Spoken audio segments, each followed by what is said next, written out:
have to sell it a little bit or let them know what we've got. So Sure. make sure they have enough water because it's a hot day.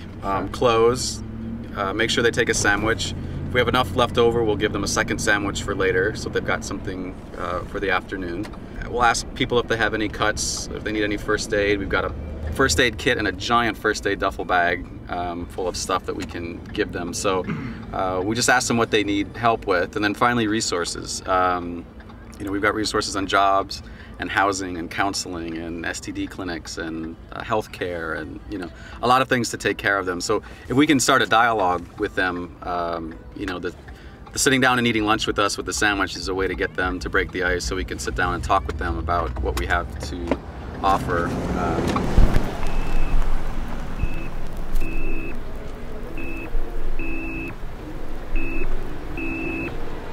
So, you know, typically when you're homeless, you live in a city because a city is where you can get food.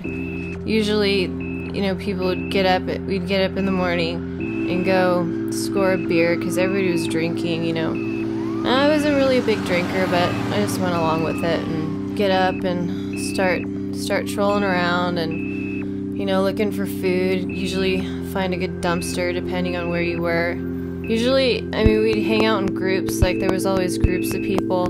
Or there were times where I lived in cars, dirty hotels, with lots of other people. Somebody got a room for the night, everybody got the room for the night. How old are you? You got it? Yeah. 30? Nah, not that yet. Well, then you ain't old then. Like 25. Right on. Yeah. So like I said, I was homeless twice in my life. I guess it all kind of started with the fact that I struggled really badly with severe manic depressive disorder since I was a little kid. My mom tried to get help for me, but you know, who wants to talk to somebody who's paid to care?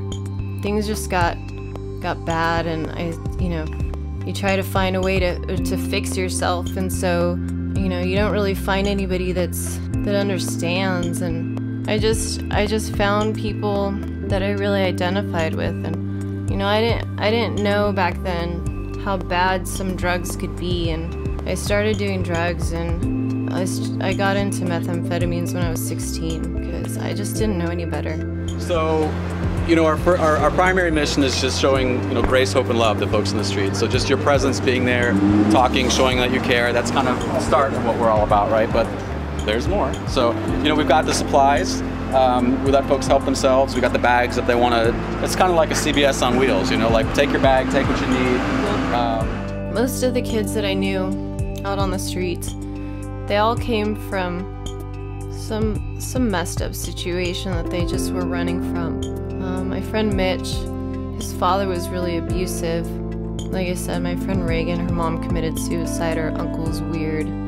She left. Most of us were runaways. There's kind of a bit of a comfort in being out there and being invisible. And then that one would be my new favorite one, and it's about a guy jumping into a web of love, but his heart's bleeding.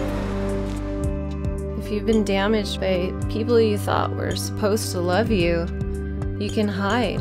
You can hide from them. You can hide from the pain, and you can hide from people that hurt you.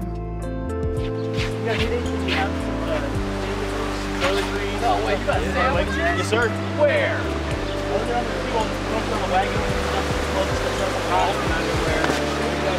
Shock and underwear. Okay. So what you doing? You just working, or you just homeless right now because that's your situation is right now? Yeah, I'm working part-time, this like phone job and stuff like that. Well, you trying then? Yeah, I gotta... See, you gotta start somewhere. I got an interview tomorrow. You know, not everybody wants to get off the streets, but sometimes they do, and sometimes it just gets so bad that you really do want to get off the streets, you know?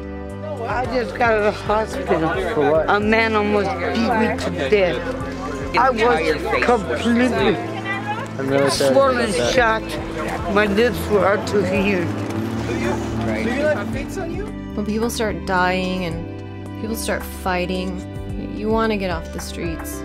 You want to get help. And you know, people aren't really as likely to go get help as they are to take it when it's offered. We came up with the idea of sharing grace, hope, and love with the youth on the streets to really just, bring them up and to show them that there are people out there that care. So fundamentally, that's what we're trying to do. Huts or anything they need first aid, bandages? Thank you for helping out. These are durable. Okay. They're stylish. When Street Angels reaches out to people, they see them, and that's a big deal because nobody else looks at a homeless person and smiles, or looks at a homeless person and offers their love. They're not just doing it out of some religious duty. They go out to people. It's an outreach.